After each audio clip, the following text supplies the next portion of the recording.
Good morning and welcome to this AARP telephone town hall in partnership with the Healthier Black Elders Center at Wayne State University. The Healthier Black Elders Center's goal is to target and reduce health disparities through research and education. Today, we will discuss the importance of getting a flu vaccine during the COVID-19 pandemic. I am Brenda Price, Associate State Director for AARP Michigan. Thank you for joining us this morning. I am pleased to announce that I am joined today by two medical experts who will offer medical advice on why it is important to your health and the health of your family to consider the flu vaccine during this time of COVID-19.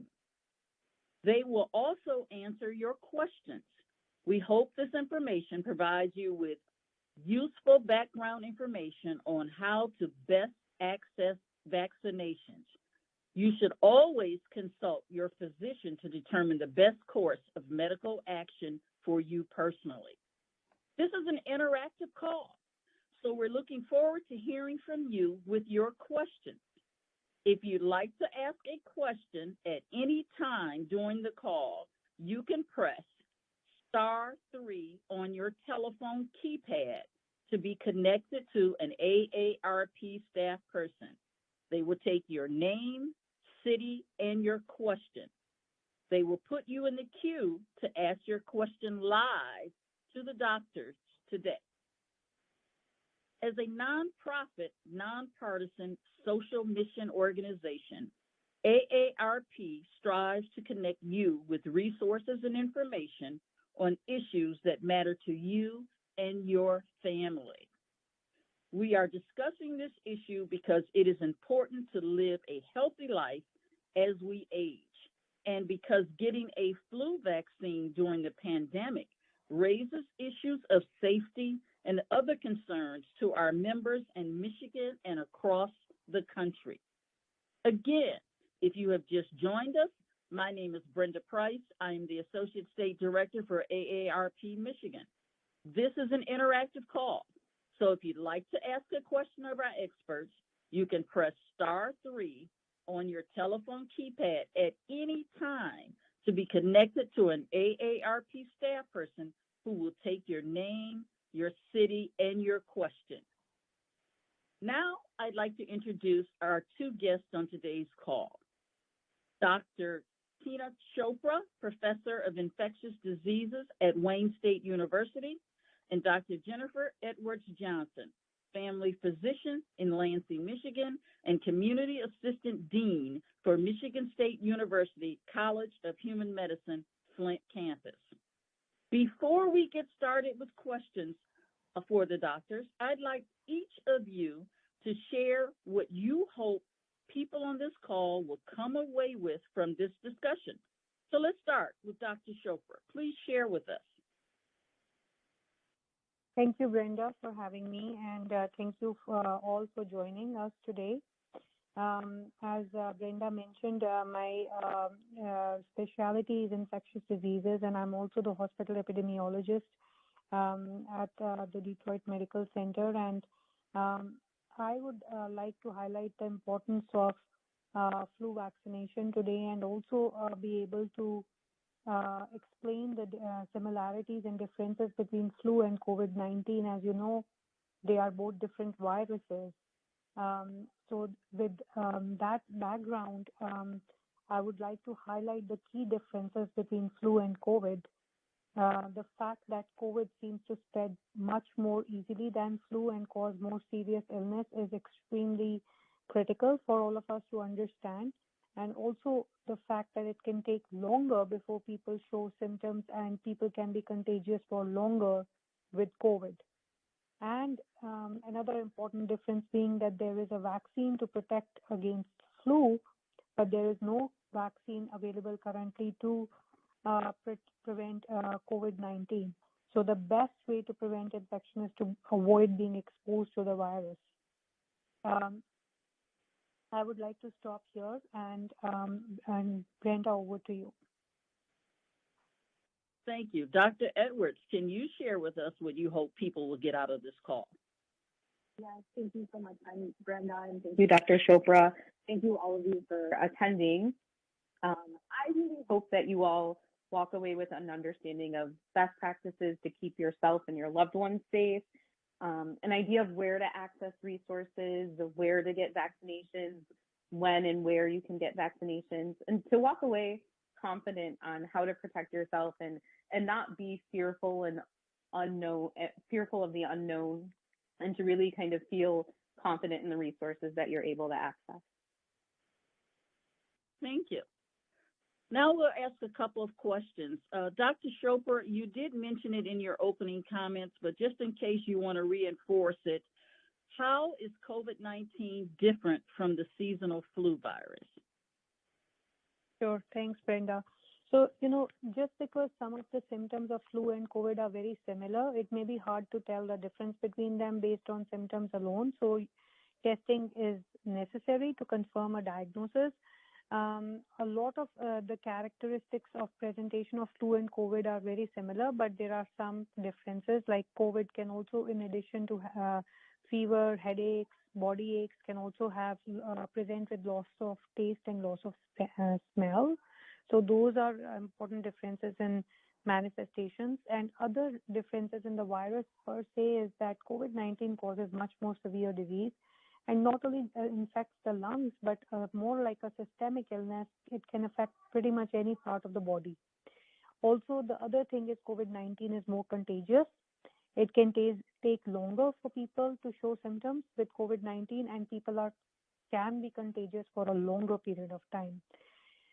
Another important difference is the lack of vaccine for COVID-19. There is no vaccine to prevent COVID-19 at this point, and the best way to protect ourselves is basically washing hands, masking ourselves, and remaining 6 feet away from each other and not congregating in closed spaces. So those are important differences. We do currently have a vaccine, which is for flu, and protecting ourselves from flu is extremely important because flu and COVID can present at the same time. And when they are presenting together, complications can be more severe. So if you're protected against flu, it makes makes things easier down the road. So those are the important differences that I would like to highlight. Thank you. Why should someone over the age of 50 consider obtaining a flu shot? Sure. As we get older, we do not have the same immune response that we have when we are younger. With age, there is a phenomenon called immunosenescence. We do not mount the same antibody response, and we need to make sure that we are well protected because older adults are known to have more complications from respiratory viruses like flu and COVID. We have seen that in the literature, and whereas a younger person may have milder illness and may overcome it with time, but older person, more than 50 years of age, must get the flu vaccine. Even if they are exposed to the flu virus, they will get a milder illness if they have received the flu vaccine in advance. Also, older adults tend to have more comorbid illnesses, and that can put them at higher risk of complications of flu. Every year, we see high numbers of mortality from flu, particularly in our older population. Hence, a flu vaccine is one way of protecting ourselves. Okay.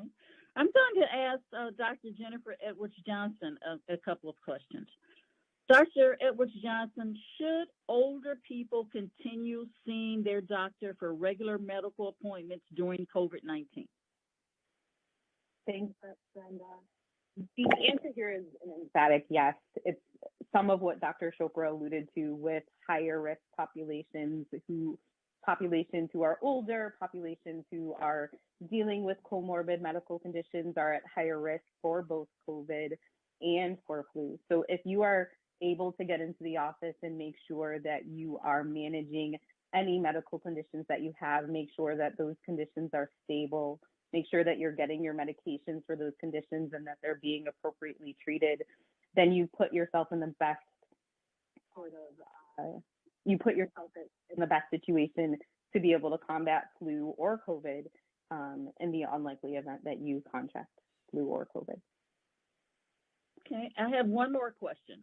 What should older people do before, during, and after seeing a healthcare provider in person for a medical appointment? Yes, I think this is an excellent question. I firmly always telling my own patients, call the office, inquire about the opportunity for telehealth visits or video visits. In the event that you're not able to get into the office and you do want to do that sort of checking in on your chronic medical conditions, always call the office.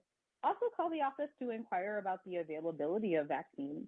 They may be out of vaccines, they may direct you to a different location. Always good to call the office regarding those items. I also suggest that you make sure that you're kind of doing an inventory of any medications that you take.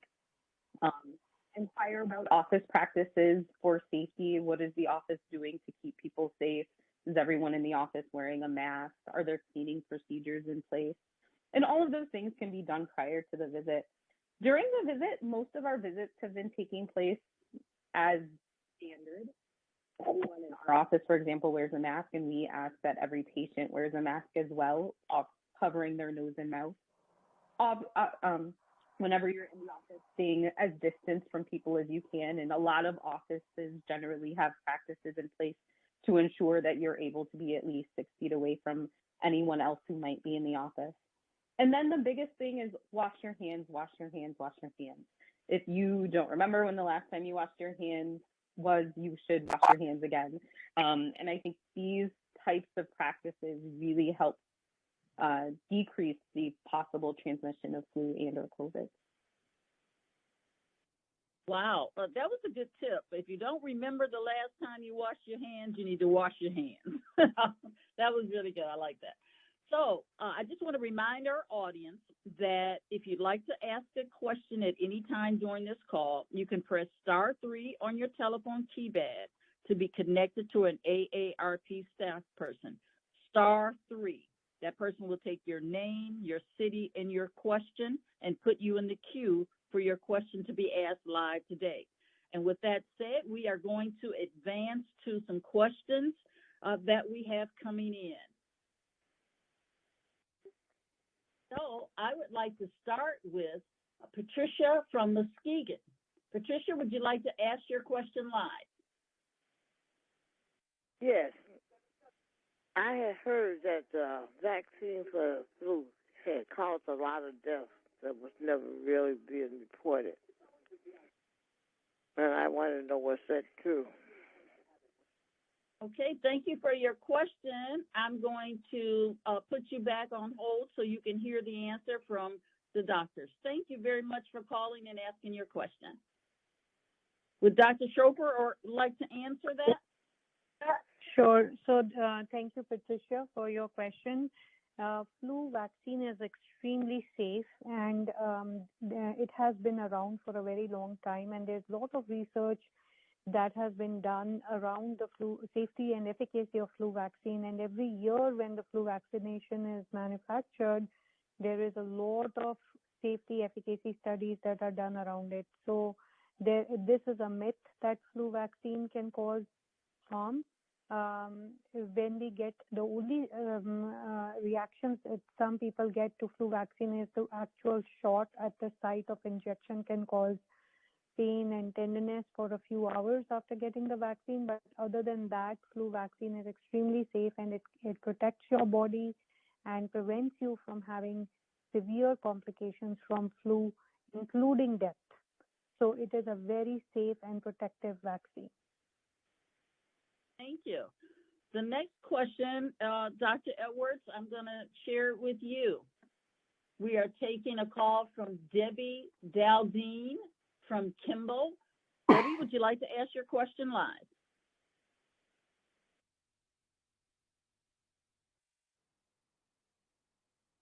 Debbie, are you there?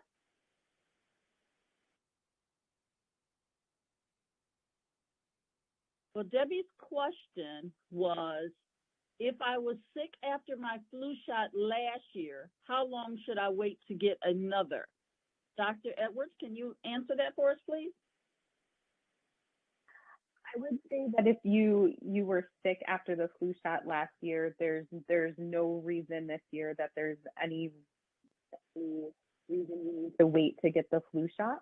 The flu shot, as Dr. Chopra described, is very safe, very low rate of complications, and is different from year to year. And I would recommend that as soon as you are able, that you would get a flu shot and have that discussion with your primary care physician, but definitely reaching out to them to get the flu shot as soon as you can this year. Okay, great. Dr. Edwards-Johnson, I have another question for you. We're going to take a call from Terry in Essexville. Terry, would you like to ask your question? Yes, I would. Doctor, I went to my 6-month checkup with my regular doctor, and I asked about a flu shot, and they said they hadn't received them. So they put me on a list for them. I'm 72 years old. On the way home, I passed by a Walgreens in Essexville, and there was a sign saying they had flu shots. So I went in and walked up to the pharmacist, and I said, I'd like to get a flu shot. And he looked at me and he said, a person of your age, we're out of that particular flu shot, but we can give you the regular flu shot. So my question is, what's the difference between the two?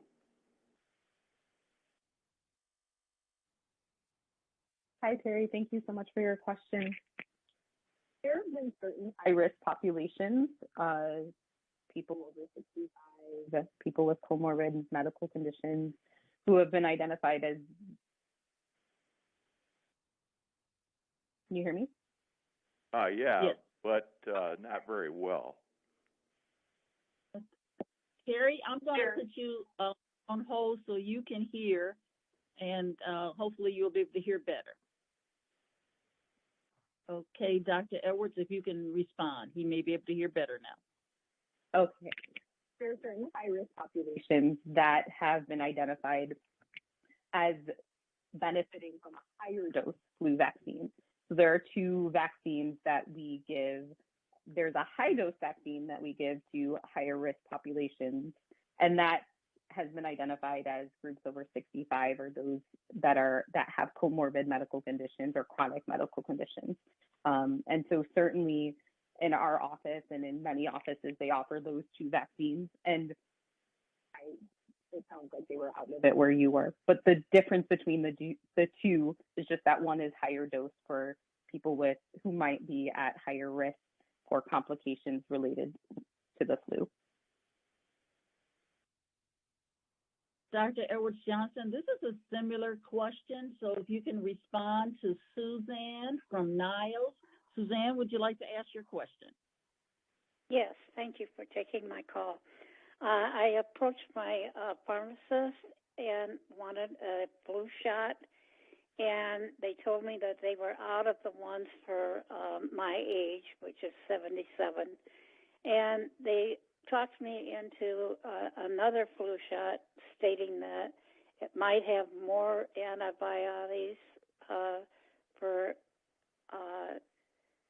my immune system because I'm a diabetic. Should I have waited for the one for my age, or should I have gone ahead and take the one that they had on hand?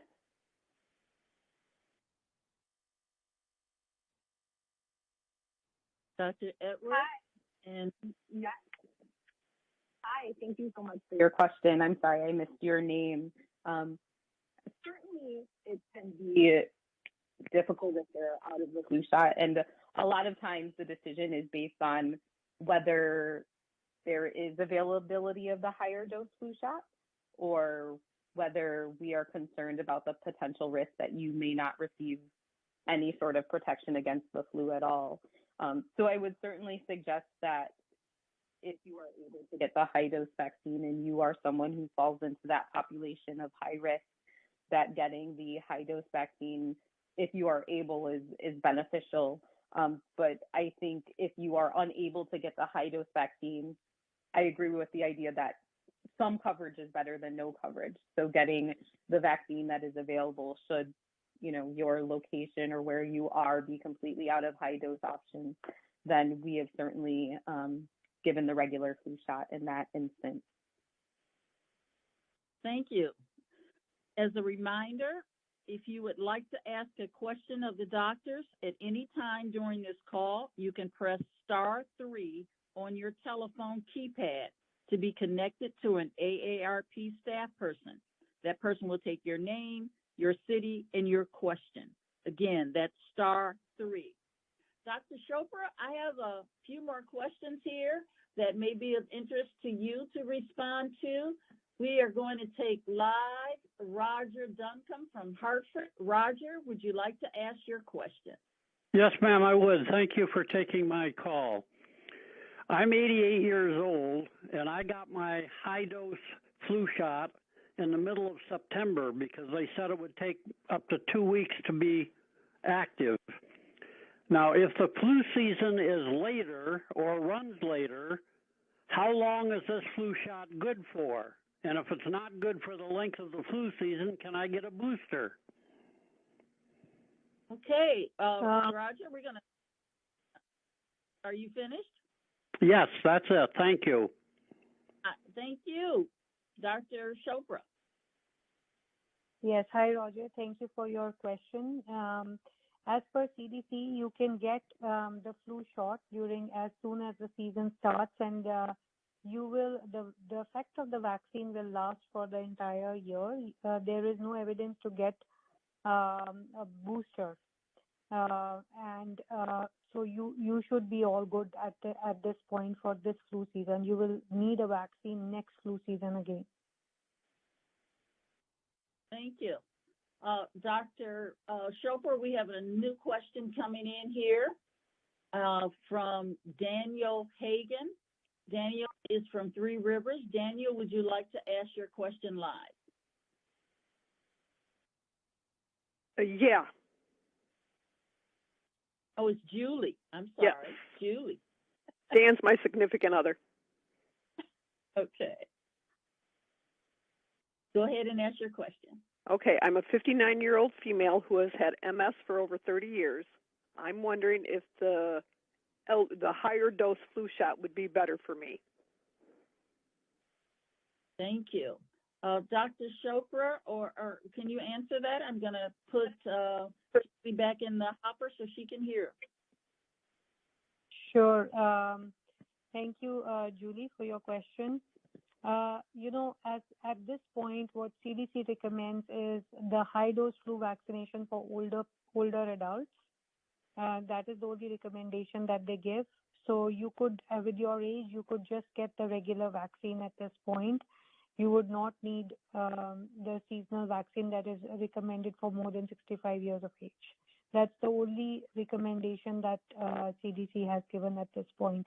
And the reason being that this high-dose quadrivalent vaccine is studied in older adults at this point, and basically it mounts up 4 times.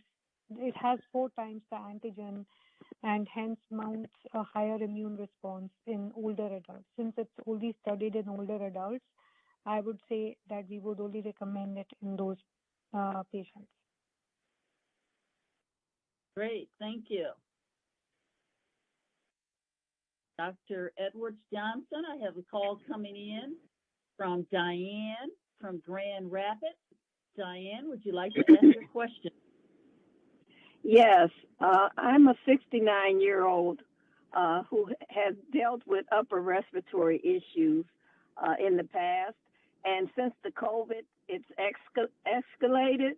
I've been on and off of antibiotics, which I feel like is just putting a Band-Aid on the situation. But am I dealing with a weak immune system and it makes me more susceptible to the virus? And what can I do about it? Hi, Diane. Thank you so much for your question. Certainly, there are things that we can do to strengthen our immune system to make sure that we are able to fight viruses that we encounter every day, getting good sleep, exercise, eating a good diet. It sounds like you've suffered from some recurrent respiratory illnesses, and I think discussing that in detail, strategies that you can use to strengthen your immune system and consider how you can kind of combat these respiratory infections that you're encountering would be a really great step. I think the biggest thing is to make sure that we're doing everyday practices that Dr. Chopra's alluded to give ourselves, keep our immune system healthy, make sure we're taking the flu vaccine, make sure that we are washing our hands, make sure we're getting good sleep, and making sure that we're eating and exercising to make sure our immune system is able to kind of combat those things, those viruses when we see them. Thank you. Dr. Edwards-Johnson, I have another call that I'd like for you to address. We are going to take live Stanley from Livonia. Stanley, would you please like to ask your question? Hi, good morning. Sure. My question is that I'm 65 or soon to be 65. I had basically survived the virus back in March, late March, early April. So my question is getting a flu shot, you know, typically we end up having sometimes people have little symptoms or something like this and accepting the flu, the vaccine. So will I experience basically the same stuff, even though I've had the COVID, that, or will I might have a little more severe reaction to it, or what? Thank you. Thank you, Stanley. So the flu vaccine generally is very low risk of side effects, very safe vaccine. Certainly here and there we might experience very mild symptoms, if any. I wouldn't expect at all that they would approach or approximate anything like what we've seen with people who've been affected by COVID, or even people who actually have the flu. So the risks or the symptoms associated even with the flu vaccine tend to be very, very mild, if any, and generally we don't see many symptoms or side effects. Thank you. Dr. Chopra, I have a call live from Barbara in Detroit. Barbara, would you like to ask your question? If you've had a flu shot, is it, do you take another one? Hi, Barbara. Hi. Did you hear my question? Yes, thank Barbara. you.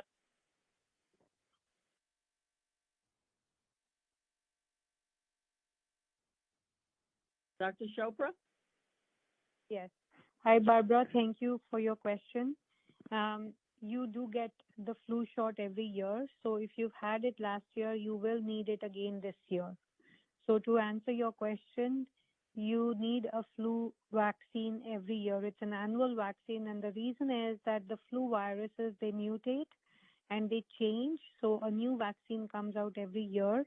So you will need a flu vaccine now for this year. Thank you. At this time, we would like to poll our audience. We want to hear from you. So we're going to take this quick poll.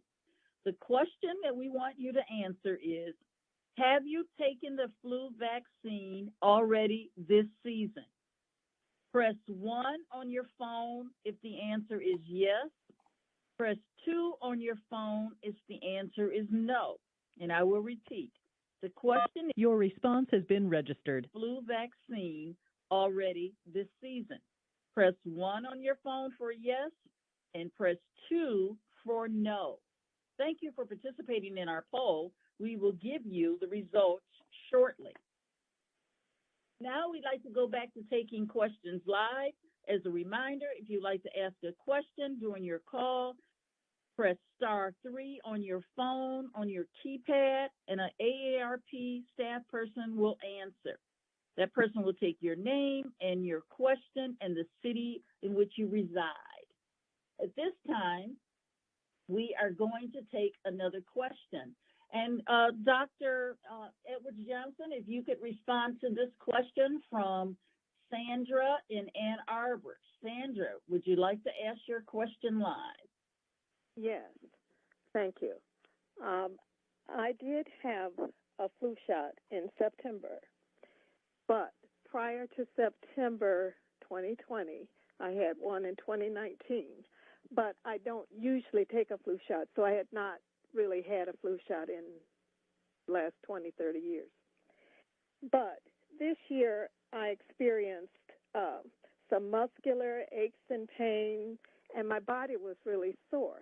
Now, not having a lot of experience with taking the flu shot, I don't know if this is typical side effects or, reactions, or, so I'm asking that question.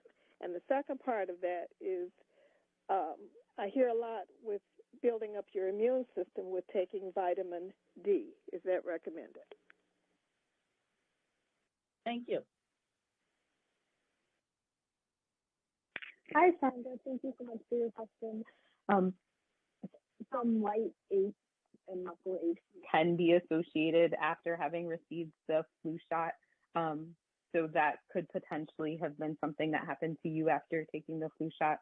Again, those symptoms are usually very mild, and we don't see them very often, but certainly that is one of the reported kind of symptoms that can happen after taking the flu shot. With respect to your second question, making sure that you have adequate vitamin D is certainly an important part of ensuring your immune health. And so I would definitely recommend that you are working in concert with your primary care physician to have your vitamin D levels checked and make sure that you are receiving adequate supplementation should those levels be low. Thank you. I'm going to share the response to the poll now. The question was, have you taken the flu vaccine already this season? 45% of you said yes, you've taken the flu vaccine. 56% of you said no, you have not taken it. We're going to go back to our live questions. Again, if you want to call in a question, please just hit *3 on your phone. We have a question from Gloria in Kalamazoo. Dr. Edwards Johnson, I'm going to share this question with you. Gloria, would you like to ask your question live? Yes, please. I am 75. I have had one flu shot way back in probably my teens, early teens. I had a very severe reaction to it and ended up in the hospital. I have an allergy to eggs. My question is have they ever thought about making a flu shot, or do they make a flu shot that does not contain eggs?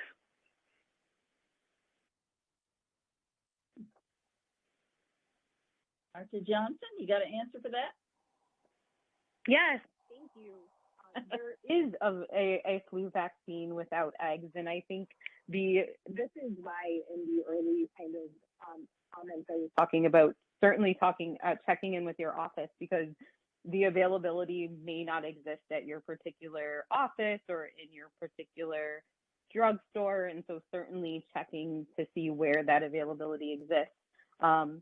But this is actually a good question for Dr. Chopra. I think there might be 2 or more vaccines that are available that aren't prepared with egg products. But as infectious disease, she may have some more cutting edge knowledge than I do. Dr. Chopra, you want to weigh in on that question? Sure, yes. Like Dr. Edwards mentioned, there is a flu vaccine that doesn't contain eggs and is recommended, can be given for those who are egg allergic. And you always want to check with your physician that who is going to give you the vaccine. You must check with them before you get the vaccine that is most appropriate for you. Thank you. We have another question from Phyllis And I'm going to see if Dr. Chopra can continue to answer questions here. Phyllis, you are live. Would you like to ask your question? Yes, I would. Thank you very much. My husband and I live in a remote place in rural Upper Peninsula, and we've been very careful because of the COVID-19. We don't have any contact with people except outside and with masks on. We are doing all of our shopping by drop-off, curbside drop-off. And so my question is, will we be exposed to the flu if we're being careful not to be exposed to COVID-19, and therefore is it necessary for us to be vaccinated? Thank you. Dr. Chopra, would you like to answer that? Sure, that's a great question. You know, you never know when you could be exposed and how you could be exposed to flu. So my recommendation to you is the fact that this vaccine is so harmless that you should get vaccinated, because again, for all the reasons we talked about, that how complications will be much milder if you have the flu vaccine. But again, based on the southern hemisphere in Australia, where the flu season is already over, they had a milder flu season just because people were being very, very careful. They were masking, and masks not only protect you against COVID, but also against flu. So masks act as a good vaccine at this point for us. Having said that, they also in Australian experience was also seen that the population in Australia, individuals did get vaccinated against flu, and 60% of Australian population got vaccinated against flu, which is why they had a milder flu season. So I would say keep doing what you're doing to protect yourself against COVID, but also add the flu vaccine to your toolbox. Thank you very much. Dr. Edwards-Johnson, this next question is for you. This question is from Lenoria in Inkster. Lenoria, would you like to ask your question live? Yes.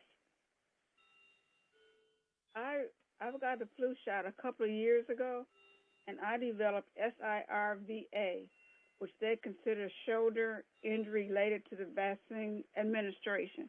I ended with a frozen shoulder and a torn ligament. I still have problems with my shoulder. I've gotten conflicting information about whether I should get a vaccination again or not. What do you think, or what do you recommend? Thank you for calling, Lenoria. Dr. Edwards-Johnson. Yes, I thank you so much for your question, and I'm actually going to defer a little bit to Dr. Chopra here again, as kind of the infectious disease expert, and let her weigh in. Yeah, Gloria, I think that, first of all, I'm sorry to hear that you had a reaction and you had the complication that you have mentioned is very most likely from not the actual content of the vaccine, but how the vaccine was administered, and the fact that you had a local site reaction where you had pain and tenderness which progressed to a severe shoulder injury from it. The likelihood that it will happen again is low, because again, because of the fact that it's not the content of the vaccine that caused you the reaction. So I would discuss the risks and benefits with your primary care physician, and I would try to get the vaccine on a different site. And still, I would inspire you and encourage you to get the vaccine because the benefits are much greater. And this was a standalone reaction that I think was from the local injection site. Thank you, Dr. Chopra. We have another call. If you can take this upcoming call. This call is from Brenda from Redford. Brenda, would you like to ask your question live? Yes, I would. Good morning. My question is, I had the flu vaccine last December. I took very ill. I stayed in bed almost a month. Also, I have numerous allergies that I'm allergic to, foods and trees and grass and so forth. Some people said maybe the shot was something else. Maybe I had the flu already or something, but I had no temperature or anything. I was just wondering about the flu vaccine again. Yeah, Thank you for your call. Thank you, Brenda, for your question.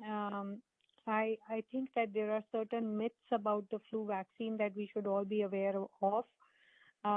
Like I mentioned before, flu can cause serious complications in adults more than 65 years of age, in adults with chronic conditions like asthma, heart disease, stroke, diabetes, chronic kidney disease, and other special high-risk groups, also including very young children, pregnant women, people who have HIV, cancer. So all of these are very high-risk groups.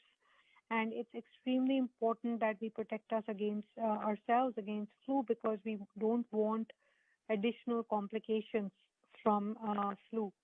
The reaction that you mentioned is not necessarily from getting the flu vaccine.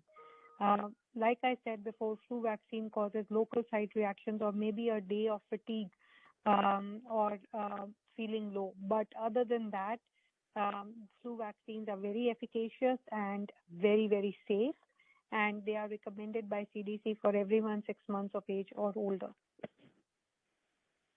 Great, thank you.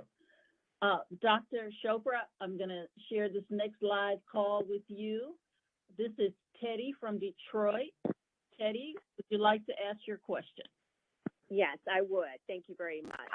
I'm concerned that there are people that I know who are afraid of a needle and therefore avoid getting their flu vaccines or any shots. And I was wondering whether there was a micro needle or anything smaller than a usual needle. And also, I was wondering whether there was another delivery system other than having the flu vaccine administered through a needle. Thank you.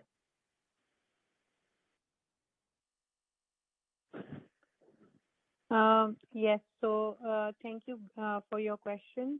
The injectable flu vaccines that we have currently available, they have very thin needles, and I can understand how some people can have fear of needles, but now we have some very, very good needles which are very, very thin, and they are no longer as painful as they used to be in the past. The other thing that we also know of at this point, we have a flu mist, which is a nasal spray vaccine, which is also a quadrivalent vaccine, which means that it is made using the 4 different kinds of viruses that are most common during the flu season. So those can also be an option depending on your risk factors. That can also be given. Usually, nasal spray flu vaccination is recommended and approved in healthy, non-pregnant individuals from anywhere from 2 years to 49 years of age and older. But there are people who have certain medical conditions who should not receive the nasal spray flu vaccine. So, for example, children who are less than 2 years of age, adults who are 50 years and older should not get it. Also, people who have severe allergic reactions to any ingredient of the vaccine or a previous dose of the vaccine should not get the nasal vaccine. Then those children between 2 to 17 years of age who have received aspirin should not get the nasal vaccine. Anybody with weakened immune system, because this is a live vaccine, people who care for very severely immunocompromised people should not get it. Then other people who cannot get it are pregnant people who have other, asthenia or immunocompromising conditions should not get the live nasal vaccine. Thank you. If I can add, the only other thing I'll say is that highlights the importance of making sure you're calling your office or calling whatever location that you're going to determine kind of what they have available. Because For example, we don't stock the nasal vaccine, the live attenuated vaccine that Dr. Chopra is describing, in part because of those risk factors that we need to consider prior to administering. Thank you. Dr. Edwards-Johnson, we have another call. If you could take this call from Carrie in Auburn Hills. Carrie, would you like to ask your question? Yes. I'm Carrie Adams, 80 years old, cancer survivor, 3 years. I had the high dose flu shot, and I would like to know, what is the name of that shot, and do they keep records of it? And I wouldn't know what to tell my primary physician about it. So I would like to know, what is the name of that shot, and how do I know that I got what I thought I got? And do they keep records on it? Thank you for asking. I'm going to put you back so that you can hear the doctor's response. Thank you. Hi, thank you so much for your question. So in the most common name of the high dose flu shot is Fluzone. Dr. Chopra may know if there's another kind of manufacturer of the vaccine, but the one we have in our office is Fluzone. And we do keep, and every healthcare provider should be keeping very kind of detailed records of the vaccines that you've received. And so I think you are safe to say, I'd like the high dose flu vaccine or the flu vaccine for those who are over age 65, if that's the flu vaccine that you're wanting to make sure that you've gotten. And yes, they do keep records of your vaccination status. Thank you. At this time, we have one last poll question. We would like to know if this conversation today persuaded you to take a flu vaccine if you have not taken one as of today. So if you have been persuaded to take a flu vaccine as a result of this conversation, please press 1 for yes and 2 for no on your phone. Again, I'll repeat the question. Has this conversation today persuaded you to take a flu vaccine if you had not taken one as of today? Press 1 for yes on your phone, press 2 for no. Thank you. And we'll go on to another question. If Dr. Edwards-Johnson, if you could also take this question from Ms. Evelyn Gunter in Detroit. Ms. Gunter, will you please ask your question? Thank you very much. I'm very interested to know what the doctor has to say. I am 88 years old, and the last time I took a flu shot was 3 years ago. And the reason I have not taken it since then was when I took the shot, I became very ill for a week, to the point where I was really wondering if people felt like this when they were getting ready to die. I had no energy, and I just felt very, very ill.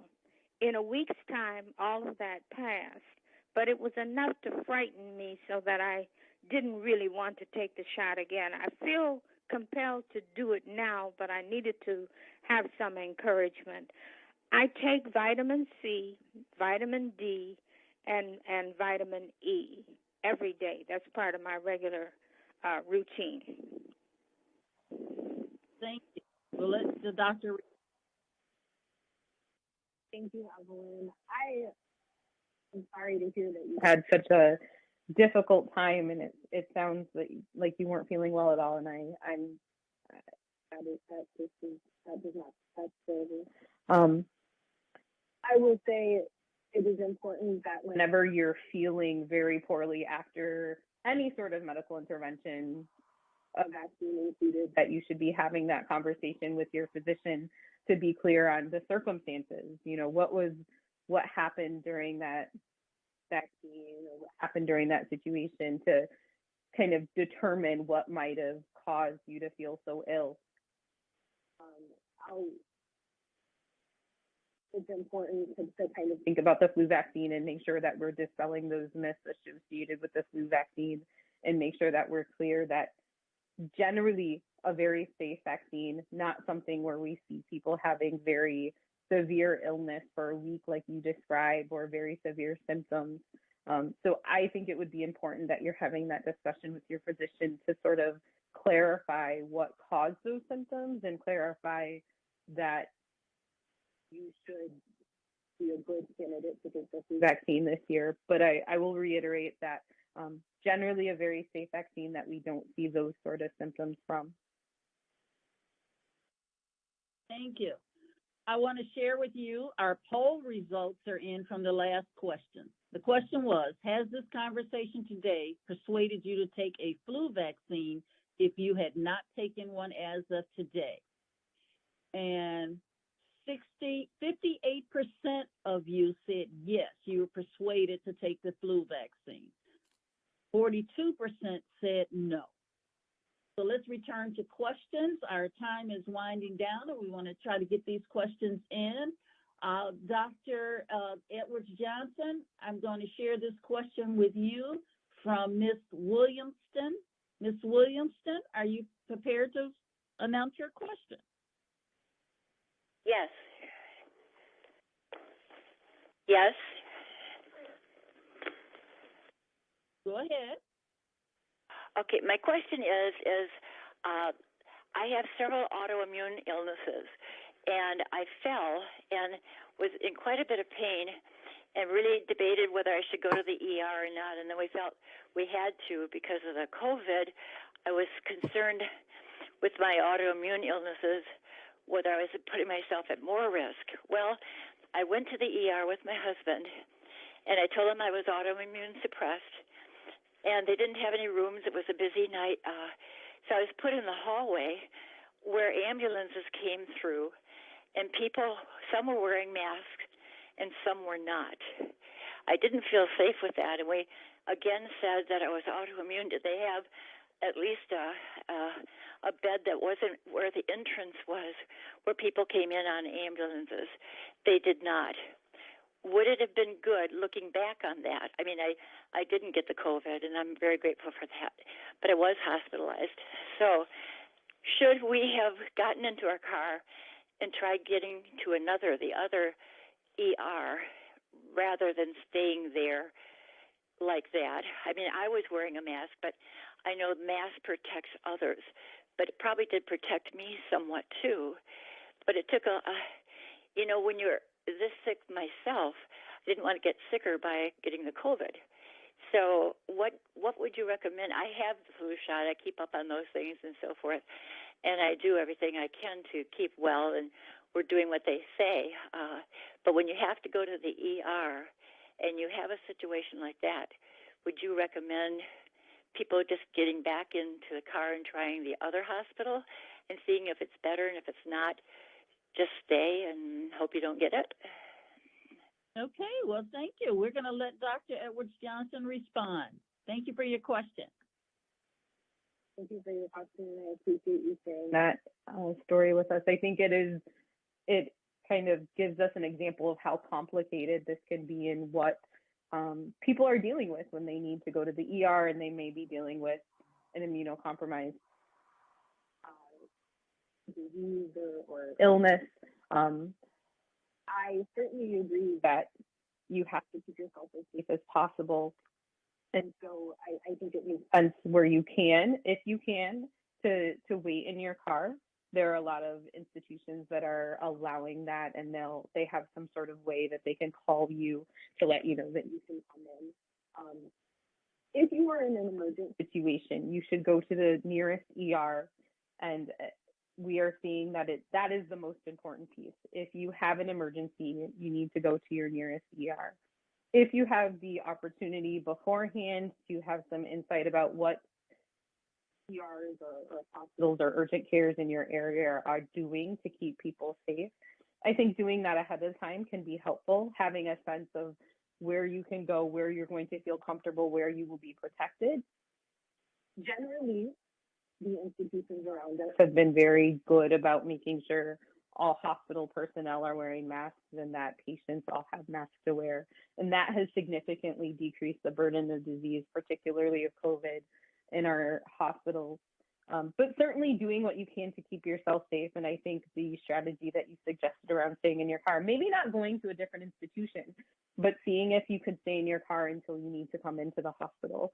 I worry about people traveling to different institutions when they've had an emergent situation happen and, leaving a hospital. So I definitely recommend getting a sense of the institutions around you and what practices that they're using, and then, asking if you can stay in an area where you'll be more safe. And then, of course, washing your hands and wearing masks. Yeah, and I would also add that you can always, in advance, you can always call in and let them know of your condition. You can tell them that you have autoimmune disease, you're immunocompromised, and you would not like to wait in the hallways, and you would be like to wheeled into the room, in your private room, as soon as possible. Thank you. Dr. Chopra, I'm going to share this call with you. This is Latanya from Flint. Latanya, can you ask your question, please? Very quickly, it may have been answered. I take a flu shot every year with my physical. My physical is not until December. Should I get the flu shot early, or should I just wait the full year? Thank you, Latanya, for your question. I think you should get the flu shot now. You should not wait until December because, as you know, flu can be a serious disease, particularly in certain high-risk patients. And any flu infection can carry a risk of serious complications and hospitalization. So it is very important to get, as per CDC, this is the right time to get the flu vaccine. I would not wait for December.